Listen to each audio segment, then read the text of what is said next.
प्रस्तुत प्राप्त प्रसंगी प्राप्त वेळी प्राप्त काळी कीर्तन रूपी सेवे करता निवडलेला अभंग भगवंताचे लाडके लडवाळे कनिष्ठ भक्त ज्यांच्या सानिध्यात भगवंत 24 तास वास करायचे असे भक्त वत्सल्य संत शिरोमणी नामदेवराय यांचा 4 चरणाचा अभंग व स्वतःच्या भक्तीतील नियमाचे वर्णन करणारा अभंग आजच्या सेवेकरता निवडलेला आहे. विठ्ठल विठ्ठल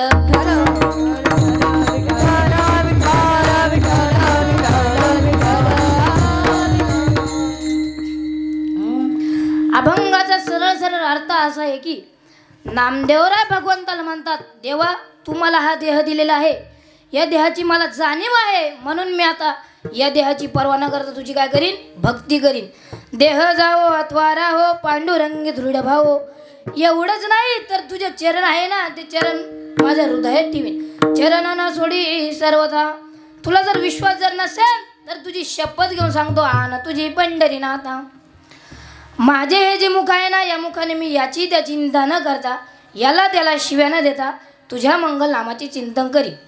तर ते कशा स्वरूपात, तर वदनी तुझे मंगल नाम हृदय अखंडित प्रेम.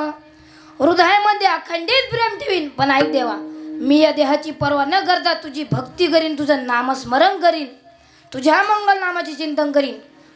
पण ऐक, हे सर्व नियम केले मी, पण चालवायचे मात्र तुला आहे रे देवा. म्हणून नामा म्हणे केशवराज, नामा म्हणे केशवराज, केला नेम चालवी माझा. चरण न सोडी सर्वथा न तुझी पंढरनाथा. विठ्ठल विठ्ठल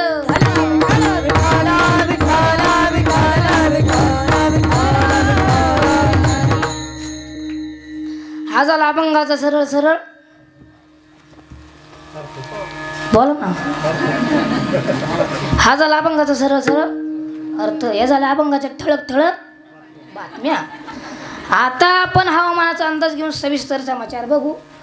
पण याआधी ज्या अखिल कोटी ब्रह्मांड नायक प्रभू परमात्म्याच्या कृपेने ब्रह्मांड चालतं, वृक्षाची पाने हाले ज्याची सत्ता, किंवा चाले हे शरीर कुणाची असत्य, कोण बोलविती हरिविन, अशा अखिल कोटी ब्रह्मांड नायकाला आम्ही एकटा नव्हे तर आपण सर्वजण एकदा मिळून वंदन करू.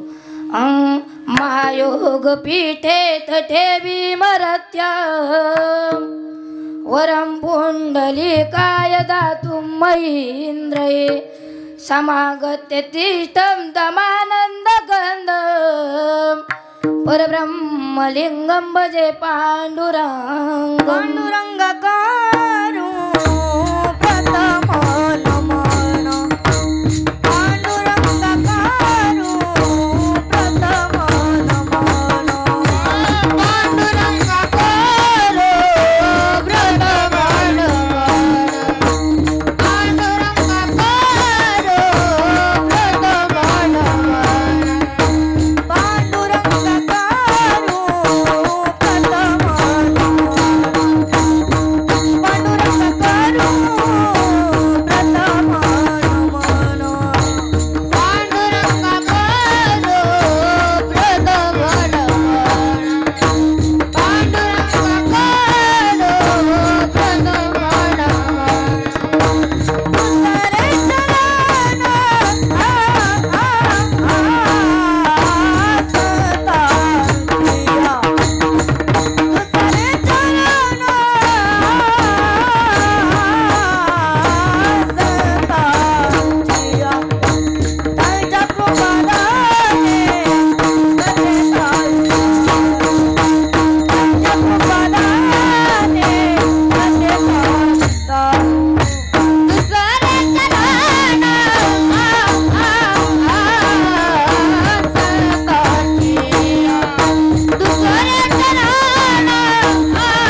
पधारे चरण संतांची त्यांच्या कृपात अनेकतेचा विस्तारू बाबाजी सद्गुरु दास तुका जयांची किल्या स्मरण होय सकळ विद्यांची अधिकरण त्याची बंधू श्रीचरण श्री गुरूंचे ते नमस्कार आता समचरण सरोजम सांद्र नीलाबुदाबम जगदनीत पाणी मंडनम मंडनानम तरुण तुलसी माला कंदरम कंजनेत्रम सदैव धवलहासं विठ्ठलं चिंतयामि गुरुर ब्रह्मा गुरुर विष्णु गुरुर्देव महेश्वरा गुरुर साक्षात परब्रह्म तस्मै श्री गुरुवे नमः वक्रतुंड महाकाय सूर्यकोटि समप्रभ निर्विघ्नं कुरु मे देव सर्वकार्येषु सर्वदा लोकाभिरामं रणरंगधीरं राजेव नेत्रं रघुवंशनाथं तारुण्यरूपं करुणाकरन्तं श्रीरामचन्द्रं शरणं प्रपद्ये विठ्ठल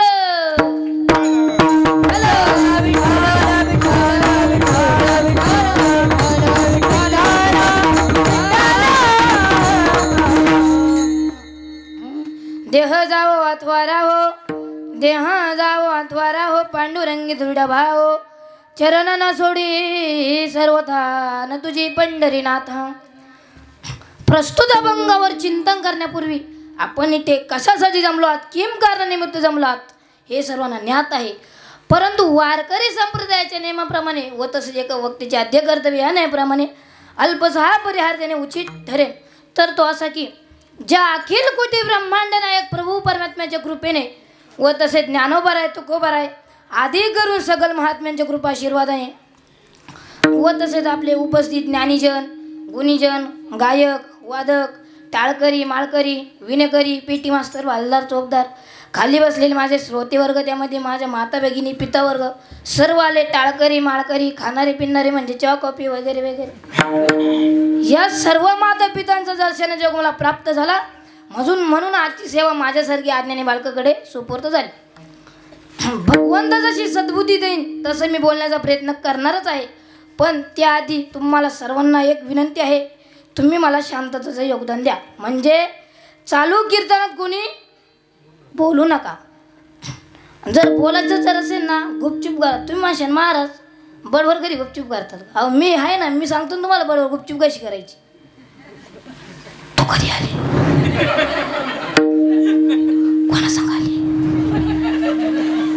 तुला कोणा सांगितलं. मोठ्याने बडबड करू नका. त्याचं कारण मी येताना कीर्तन पाठांतर करून येतो असतो. पाठ केलेल्या कीर्तनामध्ये जर कोणी बडबड जर केली मग तू एकच पर्याय पुन्हा आपल्याला रामकृष्णावर सुरुवात करावी लागेल. चालेल का? चालेल का? म्हणून चालू कीर्तन कोणी बडबड करू नका. दुसरी गोष्ट, चालू कीर्तनात कोणी झोपायचा प्रयत्न करू नका. जर झोपायचं जर असेल तर अटेन्शनमध्ये झोपा. काही काय झोपतात.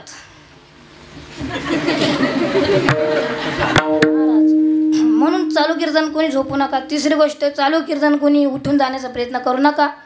या 2-3 गोष्टींचं पालन करा. बाकी सर्वच जबाबदारी माझी आहे. आपलं हे श्री क्षेत्र माळसाकोरे या गावी चालत असणारा हा गणेश उत्सव सोहळा, या सोहळ्यातील 1 दिवसाची कीर्तनरूपी सेवा माझ्यासारखी आज्ञानी बालकाकडे सुपूर्त झाली. ऐका, सेवेसाठी घेतलेला अभंग नामदेवरायांचा आहे. नामदेवराय म्हणजे सामान्य व्यक्ती महत्व नाही, तर एकाच मिनिटामध्ये तुम्हाला नामदेवरायांचा अधिकार सांगतो. ऐका, आमच्या नामदेवरायांनी चंद्रभागेच्या वाळवंटात कीर्तन करावं. नामदेवरायांच्या कीर्तनामध्ये जगाच्या बापाने नाचव. काय अधिकार असेल त्या नामदेवरायांचा. आमच्या संतांनी वर्णन केले. नामदेव कीर्तन करी पुढे देवनाचे पांडुरंग. नामदेव कीर्तन करी पुढे देवनाचे पांडुरंग. नामदेव कीर्तन करी पुढे देवनाचे पांडुरंग. नामदेव कीर्तन करी पुढे देवनाचे पांडुरंग. नामदेव कीर्तन करी पुढे देवनाचे पांडुरंग. नामदेव कीर्तन करी पुढे देवनाचे पांडुरंग. नामदेव कीर्तन करी पुढे देवनाचे पांडुरंग.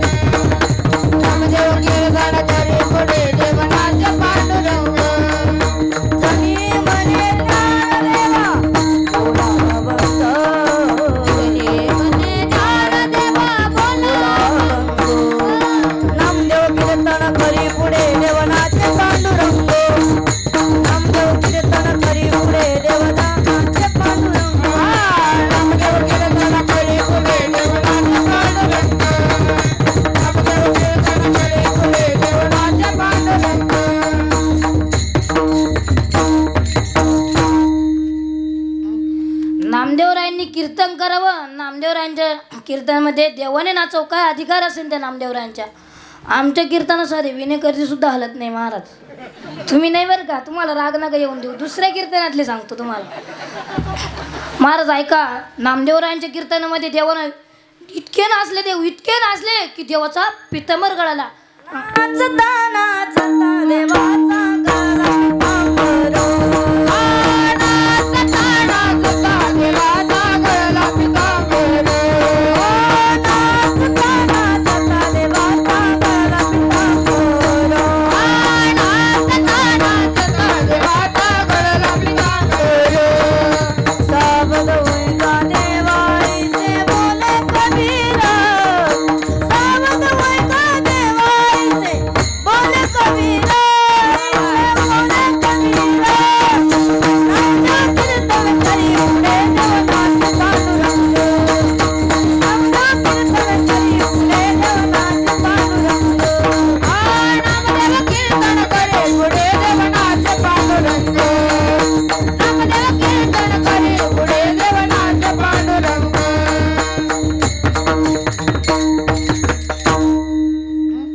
नामदेवरायांनी कीर्तन करावं. नामदेवरायांच्या कीर्तनात जगाच्या बापाने नाचव काय अधिकार असेल त्या नामदेवरायांचा. पण इतके नाचले देवाचा पितांबर गळाला. मग कबीर महाराजांच्या कीर्तनात, नामदेवरायांच्या कीर्तनात कबीर महाराजांनी विचार केला की देवाचा पितांबर गळाला असं सांगितलं पाहिजे. म्हणून कबीर महाराज उठले आणि देवाला सांगू लागले, अरे देवा जरा भानात नाच.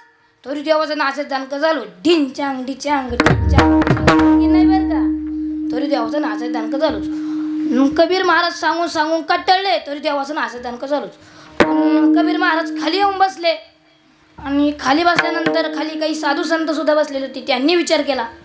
ते उठले आणि त्यांनी विचार केला. कबीर महाराजांनी सांगितलं, देवाने काय ऐकलं नाही. मग आपण सांगितलेलं देव ऐकतील का? नाही. मग साधू उठले आणि डायरेक्ट देवाचे साधू या संतांनी देवाला धरले मनगटी. साधू या संतांनी देवाला धरले मनगटी. साधू या संतांनी देवाला धरले मनगटी. साधू या संतांनी देवाला धरले मनगटी. काय झाले म्हणून नीटच कले जगदेती. काय झाले म्हणून नीटच कले जगदेती. नामदेव कीर्तन करी पुढे देवनाथ पांडुरंग. नामदेव कीर्तन करी पुढे देवनाथ पांडुरंग. नामदेव कीर्तन करी पुढे देवनाथ पांडुरंग. नामदेव कीर्तन करी पुढे देवनाथ पांडुरंग. नाचे पांडुरंग. देव घाबरले. जशी एखादी बाई कीर्तनात झोपली तिच्या शेजारची म्हणते उठ उठ. तेव्हा ती म्हणते देव. तसे देव घाबरले. मग देवांनी खाली बघितलं तर आपला पितांबर गळाला आहे. देव तसेच वैकुंठाला गेले. मला तुम्हाला एवढं सांगायचं की नामदेवरायांच्या कीर्तनात जगाच्या बापाने नाचव काय अधिकार असेल त्या नामदेवरायांचा. पण याच्याही पुढे जर जाऊन सांगायचं झालं तर आमच्या नामदेवरायांच्या कीर्तनासाठी आपल्या भगवंताने आपल्या मंदिराचं तोंड फिरवावं. फिरविले देऊळ जगा माझी गाती. फिरविले देऊळ जगा माझी गाती. फिरविले देऊळ जगा माझी गाती. फिरविले देऊळ जगा माझी गाती. माझी गाती. फिरविले देऊळ जगा माझी गाती. फिरविले देऊळ जगा माझी गाती. फिरविले देऊळ जगा माझी गाती. फिरविले देऊळ जगा माझी गाती. फिरविले देऊळ जगा माझी गाती. फिरविले देऊळ जगा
एवढे अधिकार संपन्न नामदेवराय, पण त्यांच्या जीवनातील एक गोष्ट आहे का? नामदेवरायांना देव मिळाले का कळले हो? नामदेवरायांना देव मिळाले का कळले? तोंड दिलं ना, बोला ना. मिळाले का कळले? कळाले पण मिळाले नाही का? मिळाले पण कळाले नाही. आधी तुमच्या सुचवा तर मी चहा पिऊन येतो. तर ऐका, नामदेवरायांना देव मिळाला पण कळाला नाही. तुम्ही म्हणशाल कशावरून, तर तुम्हाला सांगतो. एक दिवशी नामदेवरायांनी देवासोबत पैज लावली. तुम्ही जर नामदेवरायांच्या चरित्राचे ऑब्झर्वेशन जर केलं ना, तुमच्या लक्षात येईल की नामदेवरायांनी देवासोबत पैज लावली. तू कोणत्याही वेशात आहे, कोणत्याही रूपात आहे, मी तुला ओळखल्याशिवाय राहणार नाही. मग देव म्हटले या गोष्टीला विलंब कशाला? उद्या तू गंगेवर स्नानासाठी जा, मी तेथे गंध लावण्यासाठी येतो. ठरल्याप्रमाणे सकाळी नामदेवराय 4 वाजताच गंगेवर गेले. 4 ते 5 त्यांचं काय आंघोळ पांघोळ जे होतं ते झालं, आणि 5 ते 6 त्यांचं विधी देवपूजा काय असेल ते उरकलं.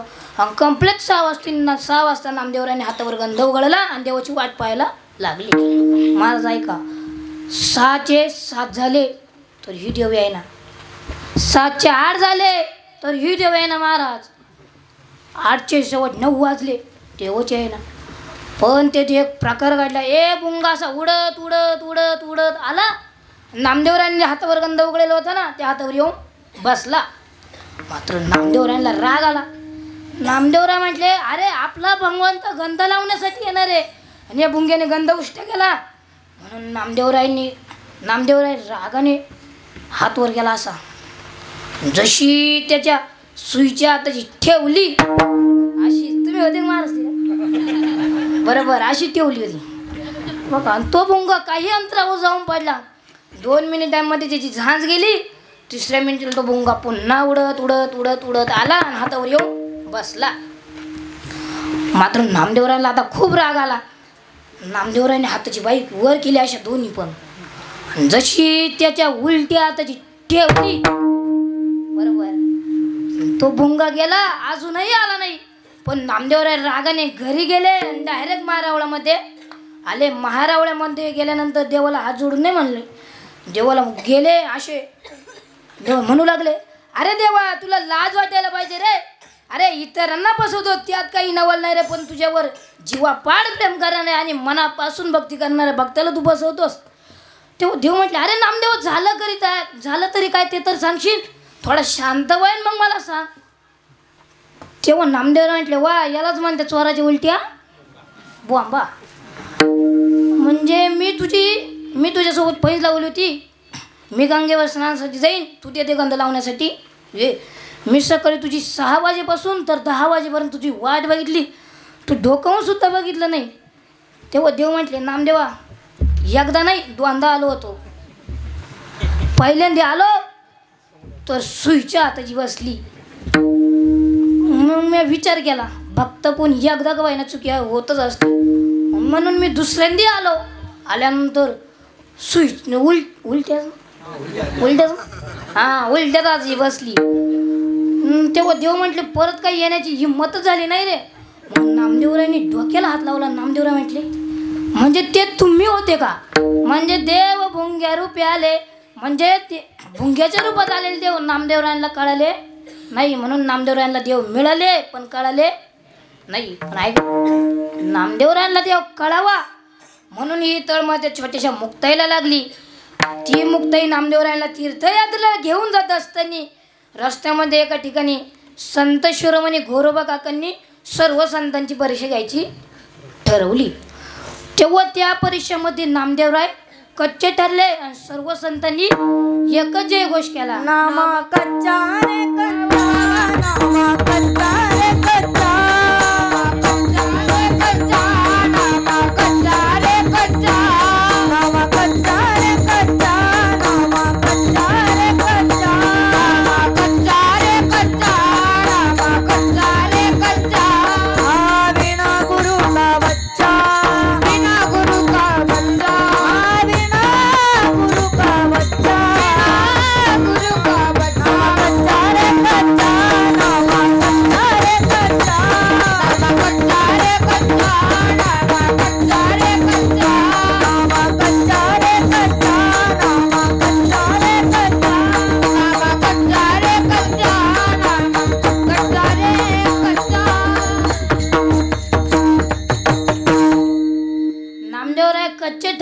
नामदेवराय राग आला. नामदेवराय देवाकडे आले आणि देवाला म्हणू लागले, अरे देवा, मला सर्वजण कच्चे म्हणतात आहे, मी खरंच कच्चा आहे का? तेव्हा देव म्हटले, हो नामदेवा, तू खरंच कच्चा आहे. मग नामदेवराय म्हटले, सांगा ना मला पक्क होण्यासाठी काय करावं लागेल?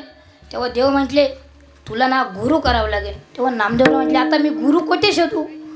तेव्हा देव म्हटले, तू औंढा नागनाथ तिथे जा, तिथे विसोबा गेजर नावाचे गुरु आहे, त्यांना तू गुरु करून घे.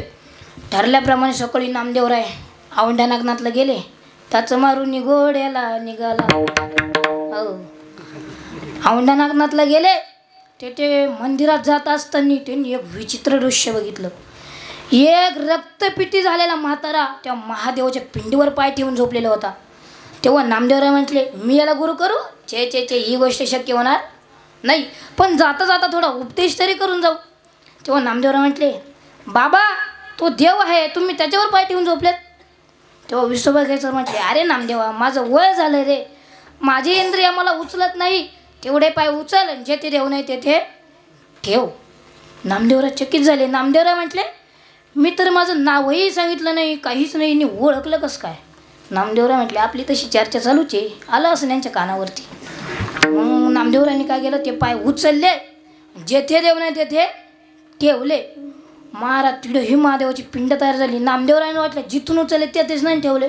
नामदेवरायांनी ते पाय पुन्हा उचलले आणि दुसरीकडे ठेवले. नाम मने कोटे ठेवू पाव, नाम मने कोटे ठेवू पाव, नाम मने कोटे ठेवू पाय, नाम मने कोटे ठेवू पाय,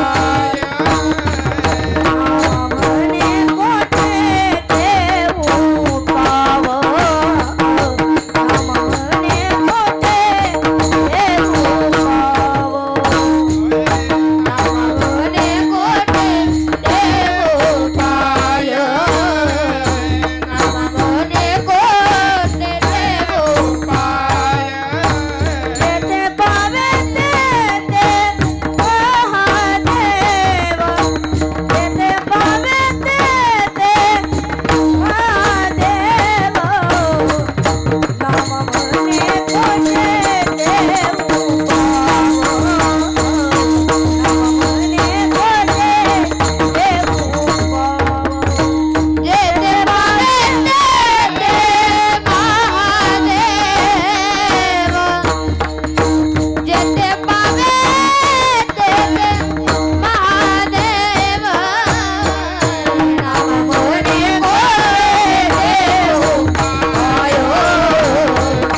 तिथे गेले तर तुम्हाला संपूर्ण गोलाकृती महादेवाच्या पिंडी दिसतील. तेव्हा नामदेवराय त्यांना शरण गेले आणि नामदेवराय त्यांना शरण गेले आणि कभी आपलं विसोबा गेजरीने त्यांच्या डोक्यावर हात ठेवला आणि म्हटले, लावोनी हात गुरुवाळीला माता सांगितले चिंता न करावी. तेव्हा नामदेवराय त्यांना शरण गेले. नामदेवराय म्हटू लागले, आज माझ्यावर गुरुची कृपा झाली, अर्थात संतांची कृपा झाली. संतांची कृपा आहेच महाराज, पण विशेष करून त्या भगवंताचेही फार मोठे उपकार आहे.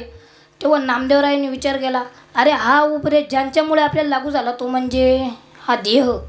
इतर देहामध्ये उपदेश पचत नाही. पण नामदेवराय एकांतामध्ये बसले विचार करू लागले, अरे हा उपदेश ज्यांच्यामुळे आपल्याला लागू झाला तो म्हणजे हा आपला नरदेह. बघा नाही, भगवंताने आपल्याला किती सुंदर नरदेह दिलेला आहे. सर्वात खाली आपले काय आहे, हा तुम्हाला माहित नाही का काय आहे? डोकं, हा पाय नाही, तळपाय. त्या तळपायाच्या 2 बोट वरती आले तर हा काय आपला गोटा. त्या गोट्याच्या थोडं वरती या. वरती आल्यानंतर ही काय आहे, पोल्ट्री. शब्द नीट ऐकून घ्या, पोल्ट्री नाही, मनशान पोल्ट्र्या, बरशान कोंबड्या. पोल्ट्र्या नाही, पोल्ट्री. त्या पोल्ट्रीच्या थोडं वरती आलं तर हा आपला काय आहे, गुडघा. त्या गुडघ्यामध्ये वाटी आहे. ती वाटी जर क्लिअर असेल तर आपण कशाही प्रकारे तो गुडघा हलवू शकतो.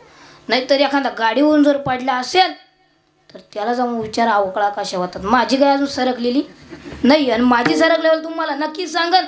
तुम्ही एक एक बिस्किट परत तरी घेऊन याशाल का? काही नाही बॉर्बन आणा, काही नाही गुड्डे पार्लेचं, तुम्हाला जो जो आवडून तो तो घेऊन या. बरं आता या गुडघ्याच्या वरची काय आपली काय हो मांडी आहे. त्या मांडीमध्ये ताकद आहे. त्या ताकदीमुळे आपण दुसऱ्याचा प्रतिकार करू शकतो. आता त्या मांडीच्या थोडं वरती आहे काय आपलं कंबर. या कंबरामध्ये विशिष्ट प्रकारच्या काय आहे बीजगिऱ्या. त्या बीजगिऱ्या जर क्लिअर असेल तर आपण कशाही प्रकारे हरिपाठात पावले खेळू शकतो किंवा वरती नाचू. तो वा मरावर तुमच्या पोटी जन्माला यावं. आता या कंबराच्या वरती आपल्या आता हे काय स्टमक म्हणजे काय पोट. त्या पोटामध्ये जठर नावाचा अग्नी आहे. आपण जे अन्न खातो ना ते अन्न पचवण्याचं तो काम करतो. आता या पोटाच्या वरती आल्यावर ही काय आपली छाती. या छातीमध्ये एक पिंजरा आहे. त्या पिंजऱ्यामध्ये एक फुफ्फुस आहे आणि त्या फुफ्फुसामध्ये एक अंतकरण आहे आणि त्या अंतकरणामध्ये तो छोटासा जीव आहे. तो जीव गेल्यानंतर या त्याला शून्य नावाची किंमत राहते. बघा ना किती सुरक्षित आहे. पहिल्यांदी काय आहे हा तळपाय. मग काय पिंजरा आहे. पिंजऱ्याच्या मध्ये पोटरी आहे बरोबर ना. सांगितलं ना आत्ताच मी काय त्या पिंजऱ्याच्या मध्ये फुफ्फुस आहे. त्या फुफ्फुसामध्ये ते अंतकरण आहे आणि त्या अंतकरणामध्ये तो छोटासा जीव आहे. किती सुरक्षित आहे बघा तो. आता या आपल्या छातीच्या वरती आल्यानंतर हा काय आपला गळा. या गळ्यामध्ये एक कंठ आहे. त्या कंठामुळे आपण कशाही प्रकारे देवाचे भजन म्हणू शकतो. नाना प्रकारचे राग गाऊ शकतो. नाही तर हिंदी गाण्याचे पिक्चर म्हणू हिंदी गाणे म्हणू.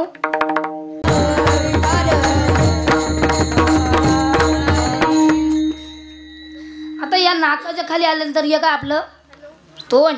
या तोंडामध्ये 32 जिभा आणि एकच दात. चुकलं का? 32 दात आणि एकच जीभ ना. हा 32 दात आणि एकच जीभ. ते दोघ जण प्रेमात आहे म्हणून बरं आहे. नाही तर यांचं एकदा जर भांडण झालं तर लईच अवघड महाराज. पण ऐका एकदा झालाच होतं. आमच्या कबीर महाराजांनी लिहून ठेवलंय. ते 32 दात एका जिभेला दादागिरी करतात. ते 32 दात म्हणत्या हम 32 तुम अकेली माए. हम 32 तुम अकेली माए. एक बार चबा डालू तो जबाब कहा ले जाएगी. म्हणजे ते 32 दात म्हणतात आम्ही 32 आहे आणि तू एकटीच आहे. आम्ही जर तुला सर्व मिळून जर तुला चावलं तर तू कोणत्या कोर्टात जाशील. महाराज ऐका ती जीव लय हुशार मासारखी. ती काय म्हणते ऐका तुम 32 हम अकेली माए. तुम 32 हम अकेली माए. एक बार तेज बोलू तो 32 ही गिर जाएगी. म्हणजे ती जीभ म्हणते तुम्ही 32 आहे मी एकटीच आहे. मी जर एखाद्याला विनाकारण जर शिवी दिली तर समोर म्हणतो एका बुक्कीत तो 32 सुद्धा पाडून टाकेल. म्हणतो ना समजा तुम्ही विनाकारण एखाद्याला शिवी द्या पा बरं. समोर म्हणतो एका बुक्कीत तो 32 सुद्धा पाडून टाकीन. म्हणजे हे दोघं जण प्रेमात आहे म्हणून बरं आहे. पण हे मुख आपल्याला देवाने कशासाठी दिलंय. देवे दिला देह भजन गोमटा. देवे दिला देह भजन गोमटा. देवे दिला देह भजन गोमटा. देवे दिला देह भजन गोमटा. देवे दिला देह भजन गोमटा.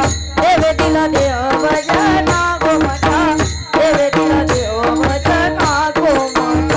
देवे दिला देह भजन गोमटा.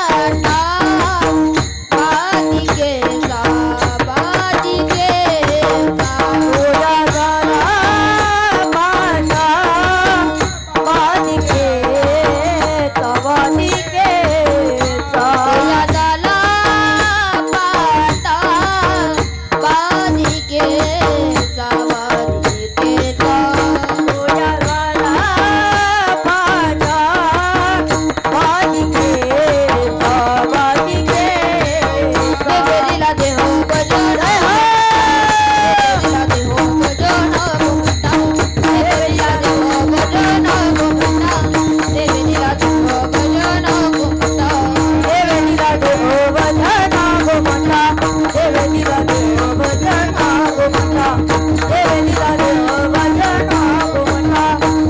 दिला देह भजन जी भक्ती कमालाने केली. ऐका कबीर महाराजांचा मुलगा कमाल. ऐका त्या दिवशी कबीर महाराजांचे येथे संत येत होते तेव्हा कबीर महाराजांनी बघितलं. कबीर महाराज म्हटले कुठल्याही प्रकारचा निरोप नाही, कुठल्याही प्रकारचे नियोजन नाही, संत आपल्या घरी येतात ते. मग कबीर महाराजांना त्याचा आनंद झाला. कारण संत आपल्या घरी येतात तो दिवस म्हणजे दसरा आणि तोच दिवस म्हणजे दिवाळी. दसरा दिवाळी या मासोनो दसरा दिवाळी या मासोनो दसरा दिवाळी या मासोनो दसरा दिवाळी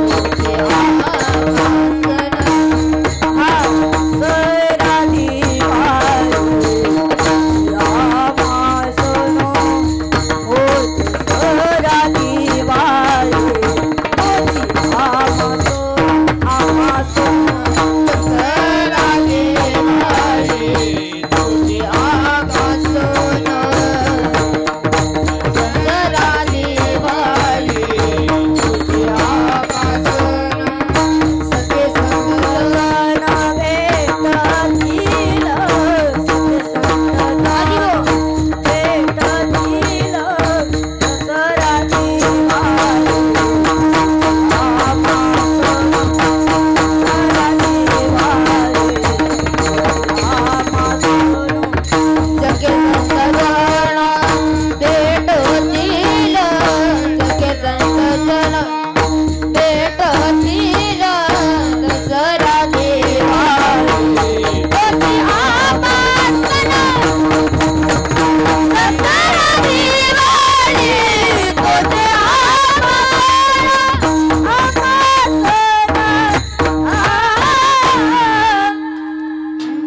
दसरा दिवाळी तोची आम्हा सण सखे संत जन भेटतील किंवा साधू संत येती घरा तोची दिवाळी दसरा.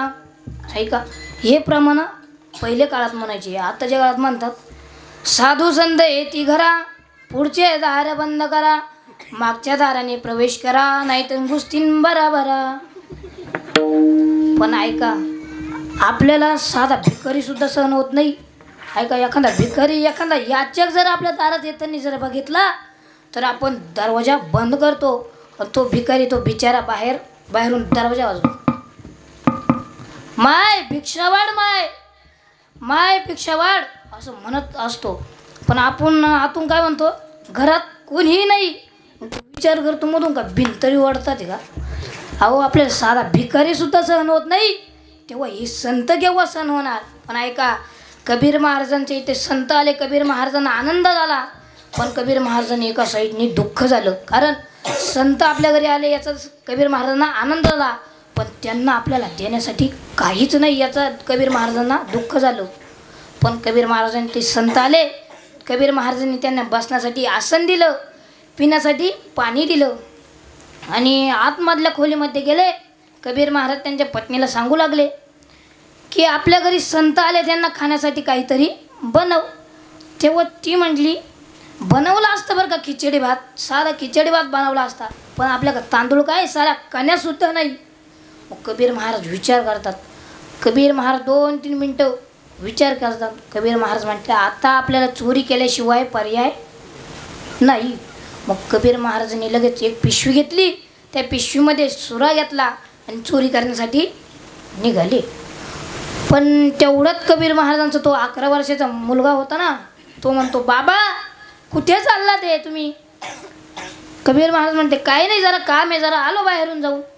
पण तो छोटासा मुलगा म्हणतो बाबा मला पण यायचं तुमच्यासोबत, कारण तुम्ही जी चोरी करता ते ना ती चोरी तुम्ही धर्मासाठी करता ते म्हणून मलाही तुमच्यासोबत यायचं आहे. पण हे कमालाचे शब्द ऐकून कबीर महाराजांच्या डोळ्यात पाणी आलं अरे कबीर महाराज म्हटले, अरे या चिमुकल्याला किती ज्ञान दिलं देवाने, किती बुद्धी दिली.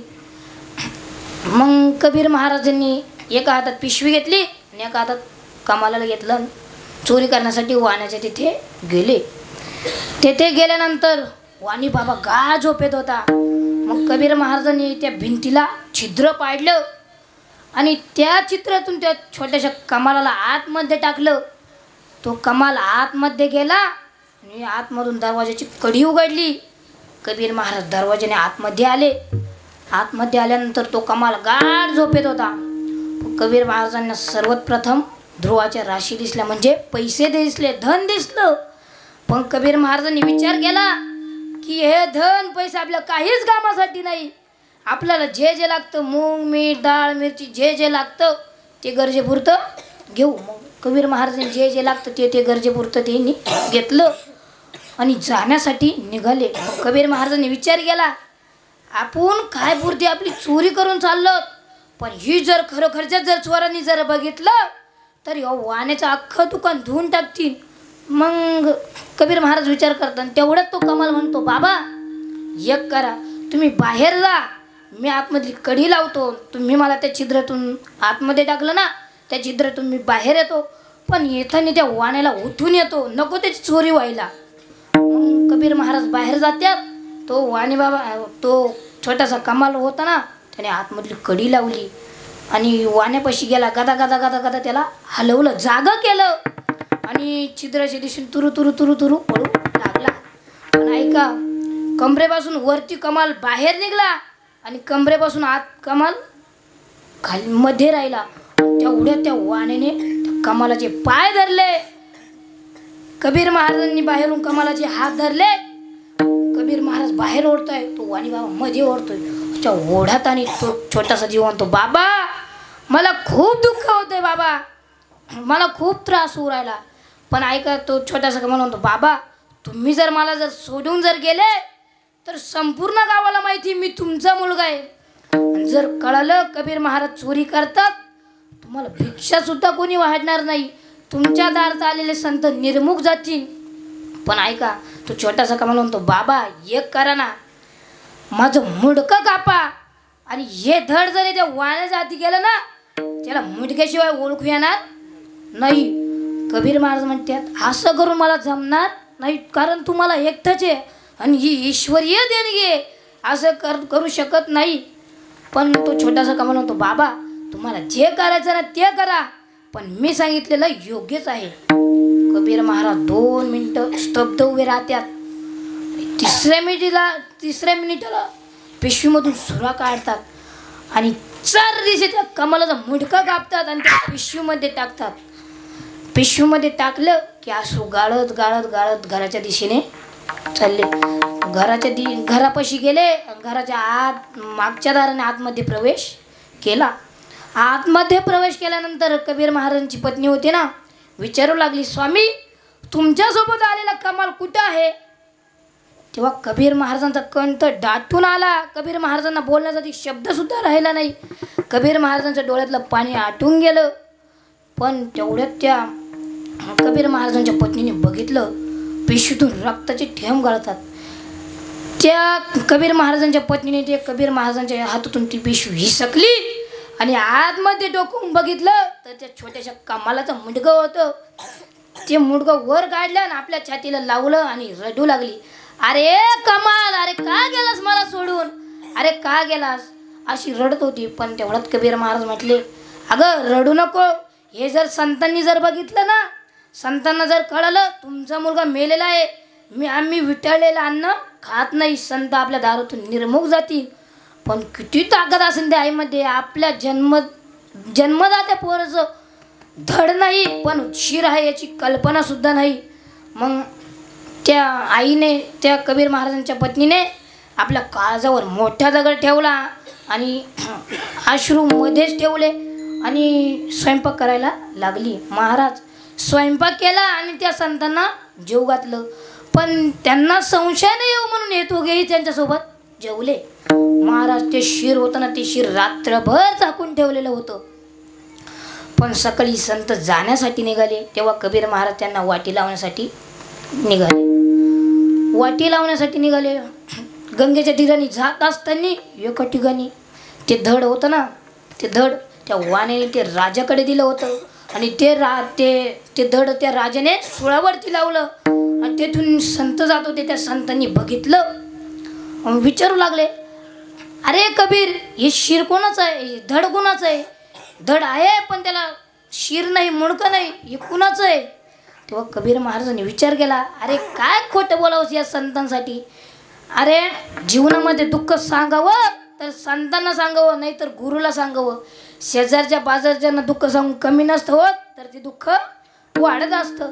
मग काय खोटं बोलावं यांच्यासोबत. मग कबीर महाराज म्हणू लागले, गुरुदेव माफ करा, हे दुसरं तिसरं कुणाचं नाही, तर हे माझ्या मुलाचं धड आहे. तुमची जी भोजनाची व्यवस्था करत असताना माझ्या मुलाचा मला प्राण गमावा लागला. तेव्हा संत म्हटले, हे धड आहे पण याचं मुंडकं कुठं आहे? तेव्हा कबीर महाराज म्हटले, याचं मुंडकं शिर घरी आहे. संत म्हटले, जा आणि तेवढं शिर घेऊन ये. कबीर महाराज घरी गेले. घरी गेल्यानंतर कबीर महाराजांची पत्नी शोक करीत बसली होती, रडत बसली होती. अरे कमाल, अरे का गेलास मला सोडून? अरे माझी आठवण सुद्धा नाही आली तुला, का गेलास? अरे तुझे बाबा 4-8 दिवस जर कुठे गेले तर त्यांचं दुःख मी तुझ्याकडे पाहून विसरायचे. का गेलास रे तू? कमाल, माझी आठवण सुद्धा आली नाही तुला. अरे मी कोणाला बाळ म्हणून हाक मारेल, मला कोण आई म्हणून हाक मारेल? अरे का गेलास मला सोडून? अशी शोक करीत असणारी कबीर महाराजांची पत्नी. तेवढ्यात कबीर महाराज आले आणि सांगू लागले, अगं ते धड दे, ते शिर दे, ते संतांनी मागितलेलं आहे. तेव्हा कबीर महाराजांची पत्नी म्हणते, अहो या संतांसाठी माझ्या मुलाचा मला प्राण गमावा लागला आणि हे शिरसुद्धा ते संतांना कमी पडत आहे. तेव्हा कबीर महाराज म्हटले, त्यांच्याविषयी असं काही बोलू नको, ते जे करतात ना ते चांगल्यासाठीच करतात. ऐका, ते शिर ते होतं ना त्या कबीराच्या हाती दिलं आणि धाड त्याची खाली पडली आणि कबीर महाराज ते शिर संतांकडे घेऊन आले. ते शिर त्या संतांच्या हातात दिलं आणि राजाने सुद्धा संतांची आज्ञा पाळली. ते शिर खाली, ते धड खाली उतरवलं, गंगेवरती नेलं आणि ते धड आणि ते शिर ते एकत्र गेलं. गंगेचं पाणी घेतलं, ते पाणी अभिमंत्रित केलं आणि ते असं अंगावरती शिंपडलं. शिंपडल्याबरोबर त्या कमालाने बाबा म्हणून हाक मारली आणि उभा राहिला आणि त्या संतांचं दर्शन घ्यायचंय. दर्शन घेतलं. मला तुम्हाला एवढंच सांगायचं आहे की त्या कमालाने आपल्या देहाचा विचार केला का? नाही. म्हणून नामदेवराज सुद्धा म्हणतात की मी या देहाचा विचार न करता तुझी काय करीन? भक्ती करीन. पण भक्ती करीत असताना त्या भक्तीमध्ये भाव पाहिजे, तेव्हा ती भक्ती सोपी. म्हणजे भक्ती अवघड तेवढीच आहे आणि सोपी तेवढीच आहे. पण सोपी केव्हा? तेव्हा आपण भक्ती कराल ना, त्या भक्तीमध्ये भाव असावा लागतो, तेव्हा ती भक्ती सोपी. पण एका कीर्तनामध्ये कीर्तनकारांनी सांगितलं, भक्ती करा, भक्ती करा, भक्ती करा. महाराज त्याच्यातला एक जण उठला, कीर्तन संपल्यानंतर घरी गेला. घरी गेल्यानंतर त्याने विचार केला की भक्ती करायची, पण भक्ती करायची पण बाहेर जाऊन कुठं नाही. भक्ती करायची पण घरीच करायची. म्हणजे सुखे तो घरा नारायण, म्हणजे देव सुखाने आपल्या घरी येतील. मग म्हणून भक्ती इडच करायची. मग त्याने काय केलं, तो आपला देवरा होता ना, तो खाली काढला. केव्हा माहिती? त्याला 2 नातू झाले तेव्हा त्याने तो देवरा खाली काढला. महाराज त्या देवारा इतका खाकाना बसला, त्याला देवच ओळखू यायना. मग त्याने विचार केला, आता हा देवर आहे ना एकदम स्वच्छ करायचा. मग त्याने गॅसवरती पाणी तापवलं, कोमट पाणी केलं आणि पितांबरी पावडर घेतली आणि एक ब्रश घेतला. तो देव त्या पाण्यामध्ये बुडवायचा, तो ब्रश पितांबरीमध्ये बुडवायचा, खरा खरा खरा खरा देव घासायचा. हां असं. आणि बघा, आणि तेवढ्यात त्याची बायको आली, त्याला म्हणू लागली, जरा मी याचे शेजारणीकडे जाऊन तेवढं चुलीवरती दूध तापवायला ठेवलं ना, तेवढं लक्ष द्या. हा आपला दाखवतच, हा म्हणला हा चालन. मग ती गेली शेजारणीकडे. यांच्या गप्पा गोष्टी चालू झाल्या. म्हणजे यांचं रामायण चालू झालं. महाराज रामायण चालू झालं. राम वनवासात. देवाचे पाय मात्र चित्तामध्ये धारण करता येणार नाही. पण ऐका, आमच्या संत जनाबाईंनी त्यांच्या हृदयाचा बंदीखाना केला. हृदय बंदीखाना केला, आता विठ्ठल कोंडीला. हृदय बंदीखाना केला, आता विठ्ठल कोंडीला.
विठ्ठला पंढरीचा जोर गळा बांधून या दोर. ऐका, संत जनाबाईंनी सुद्धा आपल्या हृदयामध्ये देव कोंडला. नव्हे नव्हे हनुमंतरायांनी सुद्धा आपल्या छातीमध्ये देव साठवला. नव्हे नव्हे सावता बापांनी सुद्धा आपल्या हृदयामध्ये देव साठवला. साठविला दात त्रैलोक्याचा, धन्य ज्याची माता धन्य त्याचा पिता. साठविला दात त्रैलोक्याचा, धन्य ज्याची माता धन्य त्याचा पिता. सावध हा सागर प्रेमाचे आगर. म्हणजे संत सावता बापांनी सुद्धा आपल्या हृदयामध्ये देव साठवला, पण देवाचे पाय मात्र हृदयामध्ये साठवले नाही. पण माझ्या विषयाच्या अनुषंगाने सांगतो, भागवतामध्ये एक स्त्री आलेली आहे, तिचं नाव राधाराणी. तिने मात्र आपल्या हृदयामध्ये देवाचे पाय धारण केले आहे.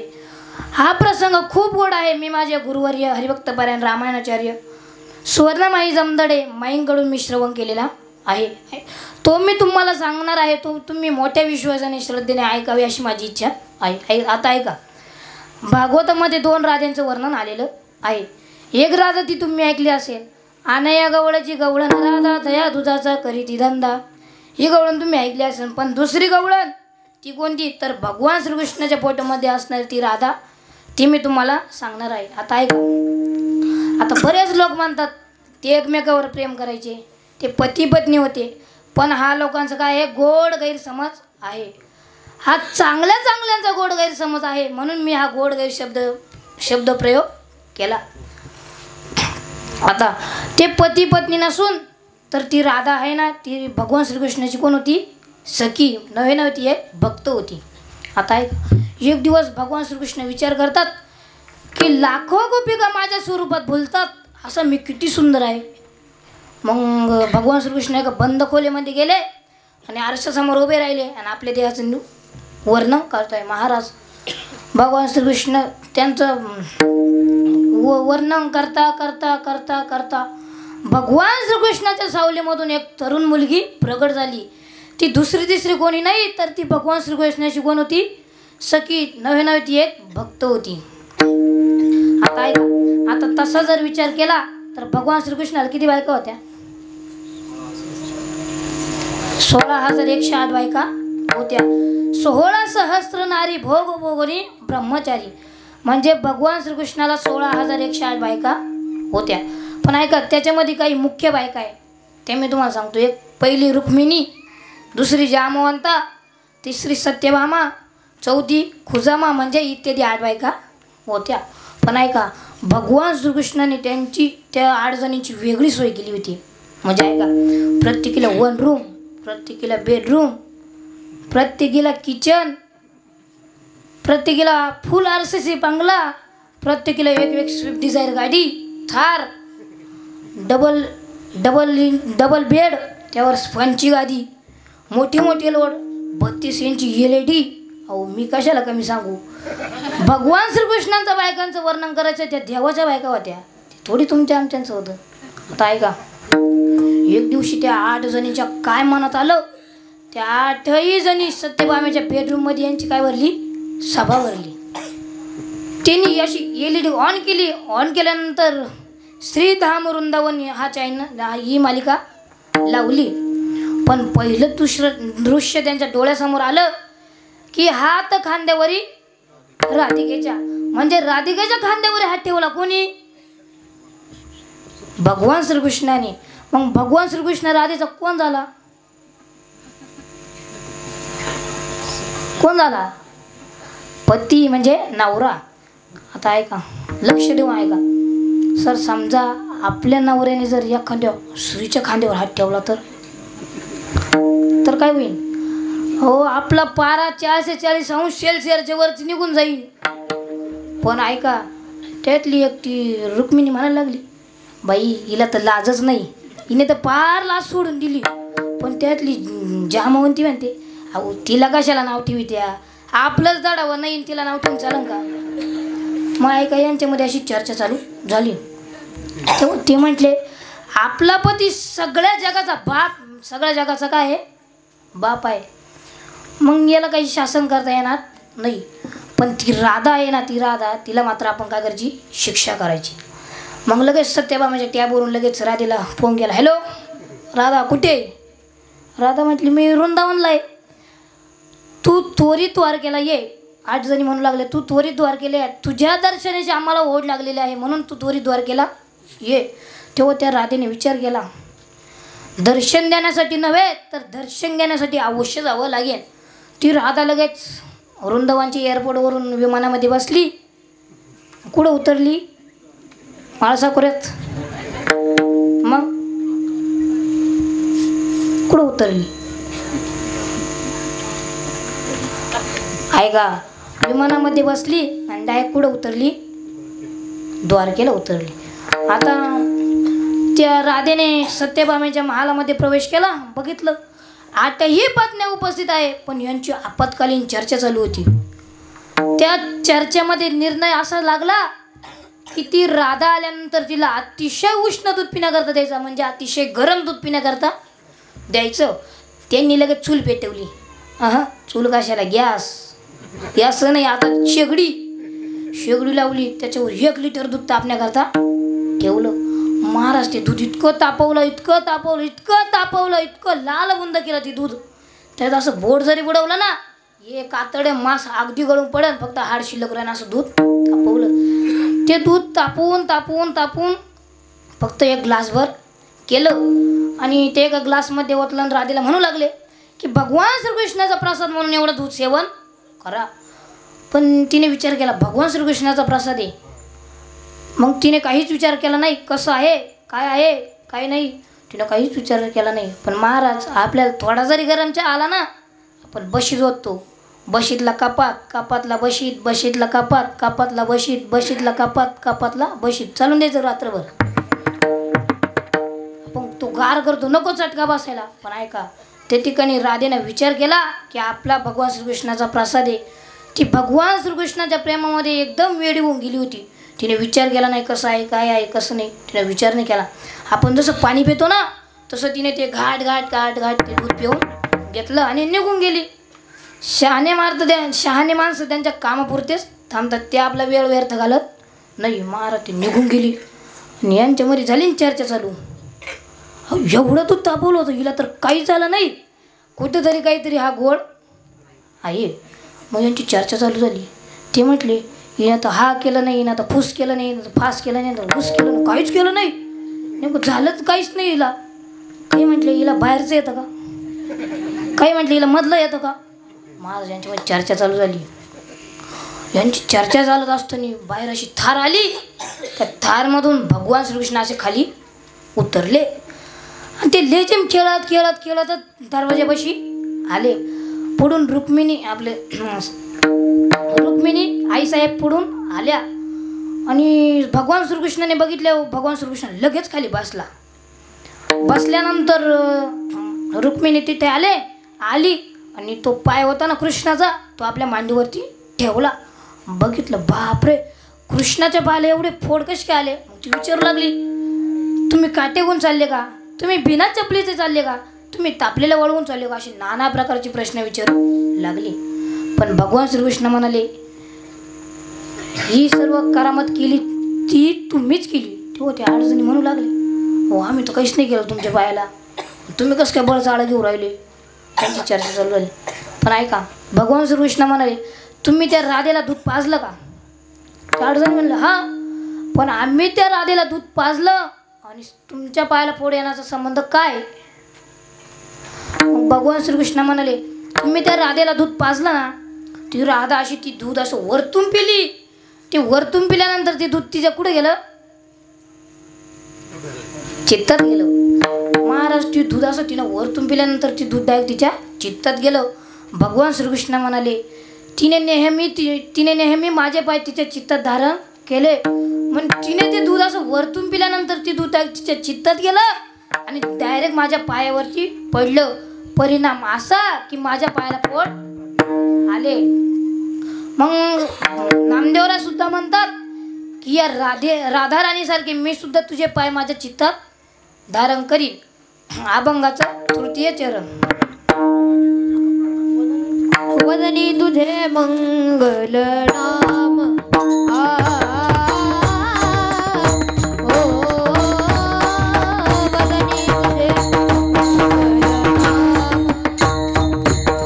वदनी तुझे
नामदेवराय अभंगाच्या 3ऱ्या चरणामध्ये म्हणतात की वदनी तुझे मंगल नाम हृदयी अखंडित प्रेम.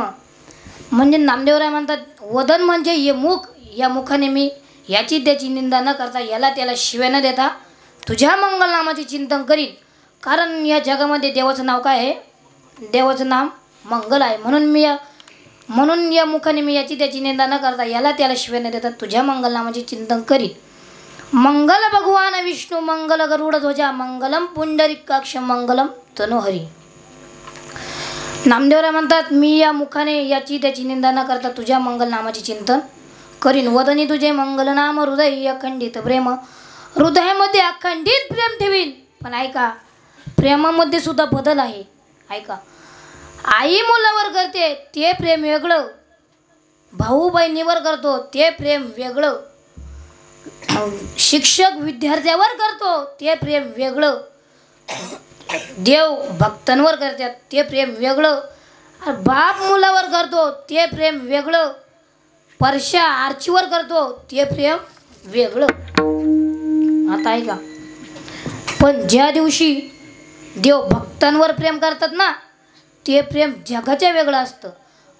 म्हणजे भक्त परिपूर्ण भावाने देवाचे होतात तेव्हा भक्तांच्या मुखामध्ये एकच वाक्य येतं की देव माझा माझा माझा, देव माझा माझा माझा, देव माझा माझा मी देवाचा, देव माझा माझा माझा, देव माझा माझा माझा, देव माझा माझा मी देवाचा, देव माझा माझा माझा, देव माझा माझा माझा, देव माझा माझा मी देवाचा, देव माझा माझा माझा, देव माझा माझा माझा, देव माझा माझा मी देवाचा.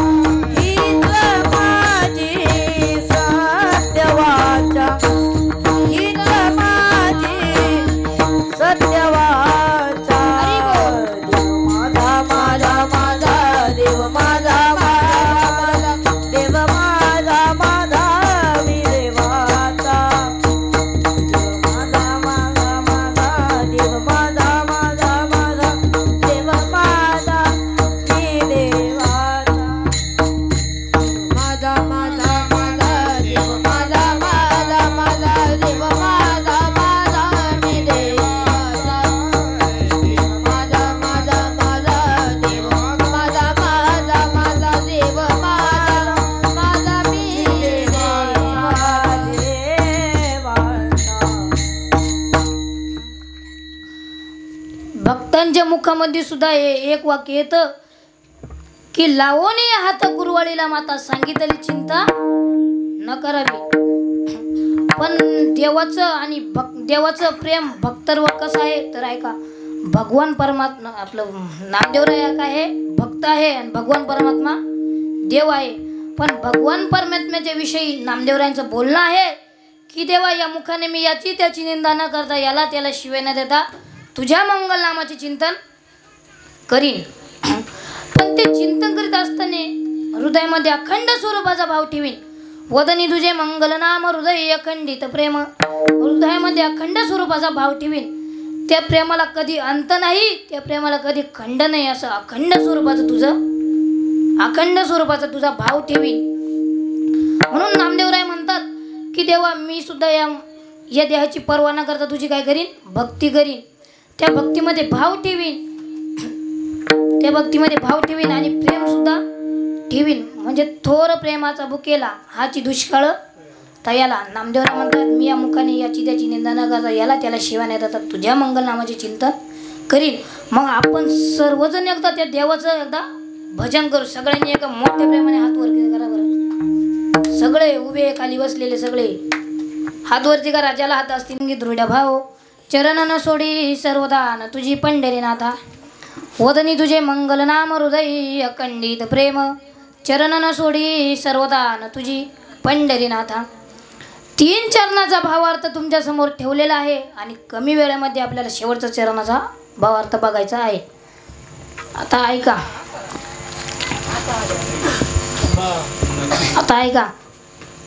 नामदेवराय म्हणतात देवा तिनंही चरणामध्ये जे नियम केले ना ते नियम सगळे मी तुला सांगितले, पण हे नियम केले मी, पण चालवायची मात्र तुला आहे रे देवा. अभंगाचं शेवटचं नाम म्हणे केशव राजा, नाम म्हणे केशव राजा, नाम म्हणे केशव राजा, नाम म्हणे केशव राजा, नाम म्हणे केशव राजा.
नामदेवाच्या चरणामध्ये नामदेवराय म्हणतात की देवा हे सर्व नियम केले मी, पण चालवायचे मात्र तुला आहे रे देवा. पण ऐका, नामदेवराय म्हणतात या जीवनामध्ये लई नियम करू नका, एकच नियम करा. नामदेवराय म्हणतात सकाळी उठल्याबरोबर आई वडिलांचं दर्शन घ्या, एवढाच नियम करा. नामदेवराय म्हणतात देवा मी या देहाची पर्वा न करता तुझी काय करीन, भक्ती करीन. मार्ग दावून गेले संत, त्या संतांचं आपण एकदा मोठ्या प्रेमाने एकदा भजन करू.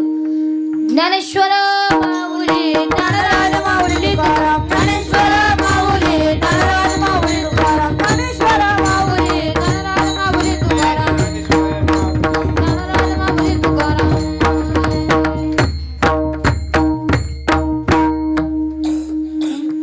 देह जाओ आत्वारा हो पांडुरंगी दृढ भाव, चरणन सोडी सर्वदान तुझी पंढरीनाथा.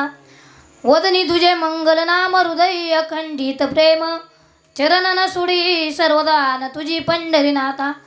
नामा मने केशवराजा केला नेम चालवी माझा, चरणन सोडी सर्वदान तुझी पंढरीनाथा.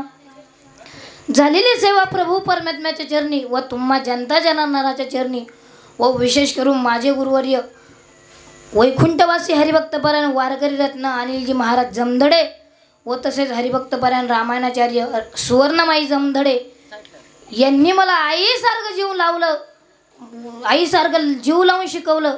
त्यांच्याही चरणावरती मी सेवा समर्पित करतो.